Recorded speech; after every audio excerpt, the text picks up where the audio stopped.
So you've got a new Jurassic Park script for me. Yes, that's right, and it's called Jurassic World 2. The first Jurassic World wasn't Jurassic Park 4. Yes and no. Could you make the title less confusing? How about Jurassic World Fallen Kingdom? Neat. What's the title mean? Literally nothing. Oh, so what's it about? So at the end of the last movie, the park was closed. Like the first one. So they go back to the island. Like the third one. Like the fourth one, actually. And they're trying to save the dinosaurs. Like the second one. And there's an arrogant army guy. Like the first one.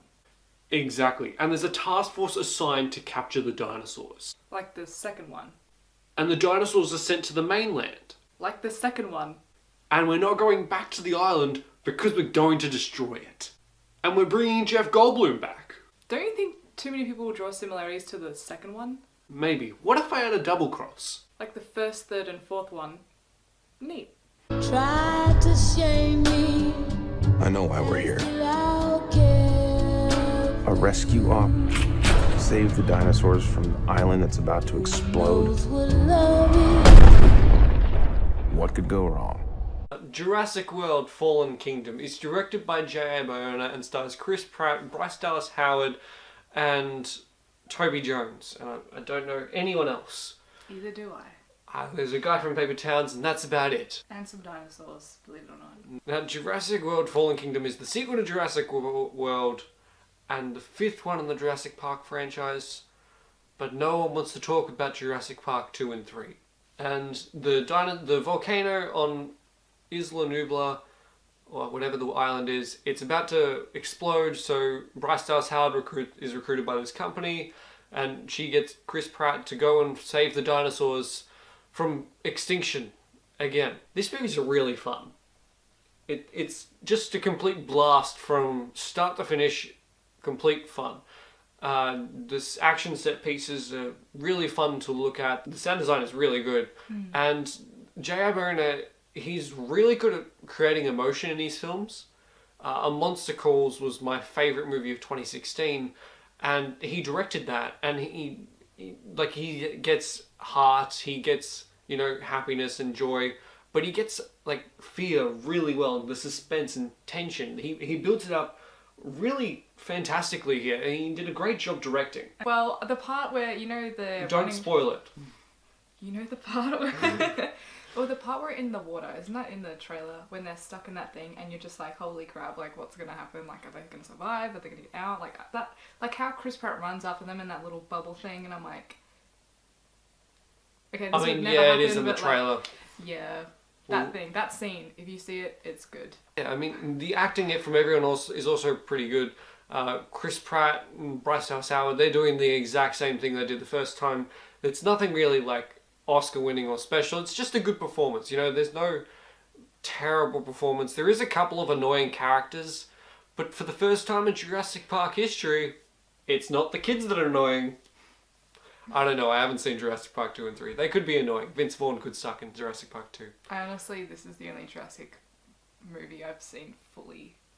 To be honest, I probably should just leave now. Okay, bye. The CGI overall is pretty good. There are one or two shots in the movie, especially towards the end, or the full body shots of the big dinosaurs.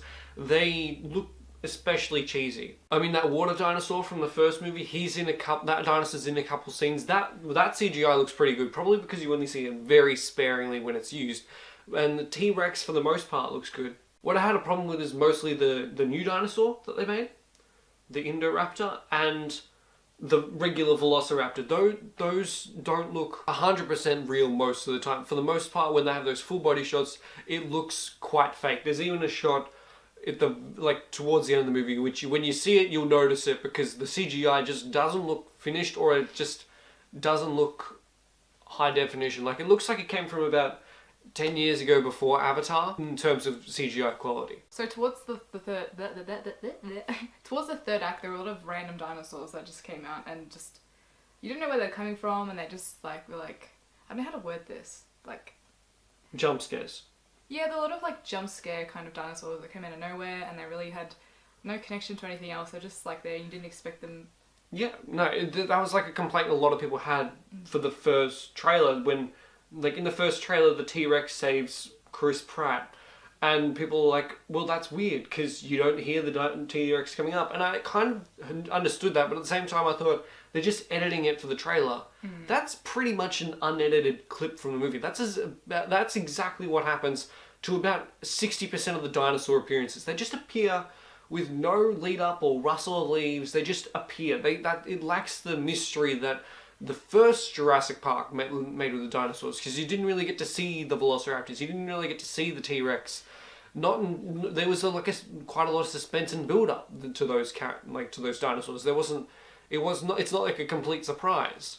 I agree, Mr. Platypus Reviews. Overall, I liked it. For someone who hasn't seen a whole Jurassic Park movie, Jurassic World in full, it was good. It had a lot of good CGI, but some parts, as you said, were like lacking a little bit. I like the plot, but I don't know. Like there were some plot lines that did go off into nothing. Like, you know, Chris Pratt and I forgot his ex-girlfriend's name. Was it his ex-girlfriend? Yeah. Yeah, it's like nothing really got resolved there. So it's like, I don't know what the point of bringing it back was. I guess. Yeah, Chris Pratt doesn't really have a character arc, and I attribute that not to Chris Pratt, not to J.A. Abrams, but the script that was written.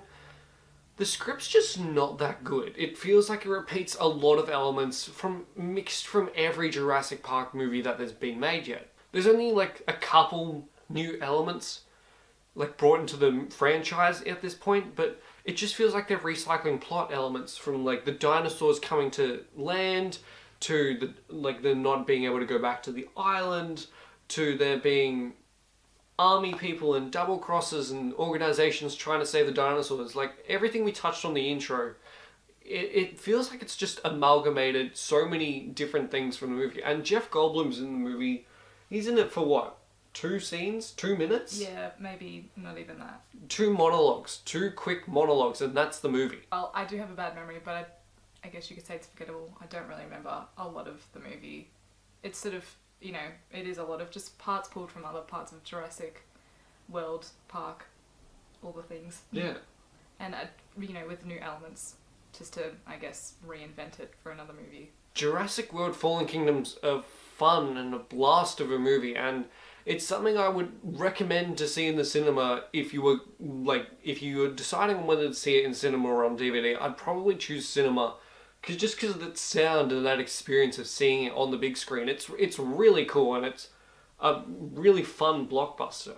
But the quality is not something of, you know, like a Deadpool 2 or, you know, I'd equate it probably to Solo, except more watchable on the big screen than Solo. It just seems more epic and something worth seeing. And there were a few parts where you did jump when we were seeing it and you're like, oh my god. But that's jump scares. Yeah, exactly. But it was like perfect for the cinema. Yeah, it's a really good cinema experience. The script though, I would probably have polished it off a bit more and refined plot points to make them not like the original. It's like comparing the new Star Wars to the old Star Wars and comparing new Jurassic Park to old Jurassic Park. Like it's similarities everywhere. So I will say Jurassic World Fallen Kingdom is one and done. I'd give it probably like a 3.5, maybe. Out of 10? Out of 5. Right. Yeah, out of 10, yeah, okay. I've got to be a bit nice. Yeah. Yeah. Have you seen Jurassic World Fallen Kingdom? What did you think of it? Let us know in the comments down below. Jess, would you like to plug your channel? I mean, it's not active at the moment. It hasn't been for like a good year and a half. But if you would like to, go check it out. You can leave it in the description. Yeah. It's www.youtube.com/nomosjess23. Don't ask why there's 23 at the end, but I will return if you've come from my channel. And make sure you subscribe to Platypus Reviews if you're here from my channel by any chance. And yeah. Yeah, like, subscribe, and I'll see you guys next time. Bye. Well done, you made it to the end of the video. Why don't you click on one of these 2 videos for more content, or subscribe to just be reminded of when I upload. So, you know, subscribe. That'd be great.